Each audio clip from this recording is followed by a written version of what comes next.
কত বিক্রি করছো? 120 আসছে জনাব, কারণ কাপড়ের মান খুব ভালো, সহজে পাওয়া যায় না। তুমি কি নিয়ম জানো না এফেন্দি? হ্যাঁ, 100 আকচের কেনা মাল 110 আকচের বেশিতে বিক্রি করা সম্পূর্ণ নিষেধ। খরচ বেড়ে যায় কাজী এফেন্দি। এগুলো ফেরোজপুর থেকে আসে, ভালো তুলার তৈরি। ডাকাতদের অত্যাচারে আগের মতো সহজে মাল কিনে আনা যায় না। আমি শুধু এতটুকুই জানি, এটা নিয়মের বিরোধী।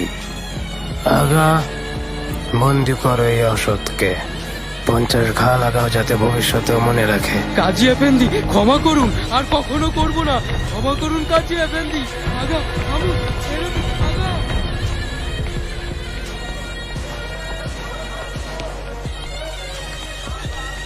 আরে কাজী এফেন্দি, সুস্বাগতম। আপনি?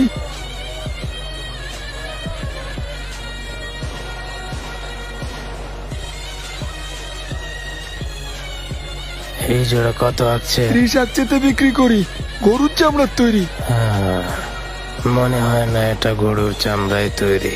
তোমার কি মনে হয়? ঠিক ধরেছেন কাজী এফেন্দি, গরুর চামড়া না, ছাগলের চামড়া এটা।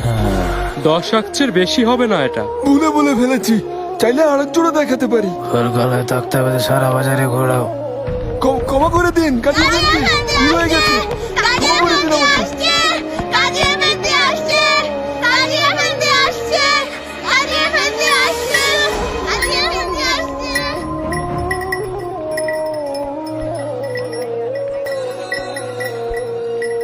মাত্র এই কয়টা রুটি?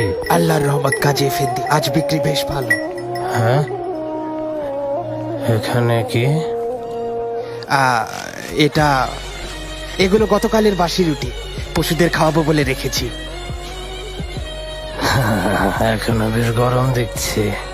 আমার মনে হচ্ছে তোমার পশুরা খুব ভাগ্যবান। ফিরিঞ্জি এফেন্দি, এটা মেপে দেখো।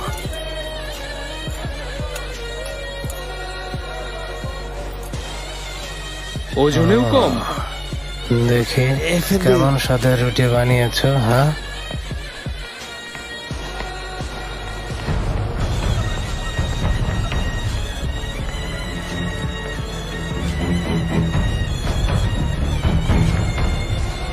গমের আটায় আবার জবের আটা মিশিয়েছ। সস্তার জিনিস বেশি দামে বিক্রি করো, আবার ওজনেও গন্ডগোল করো। ক্ষমা করুন কাজী এফেন্দি, আর এ ভুল করব না, তওবা। উম্মতে মুহাম্মদ হয়ে তুমি আইন অমান্য করেছ, সেই সাথে ক্রেতাদের সঙ্গে প্রতারণা করা অনেক বড় গুনাহ ফিরিঞ্জি এফেন্দি। এর শাস্তি ভয়ানক। প্রবেশদ্বারে টাঙা ওকে, বাকিদেরও শিক্ষা হয়ে যাক।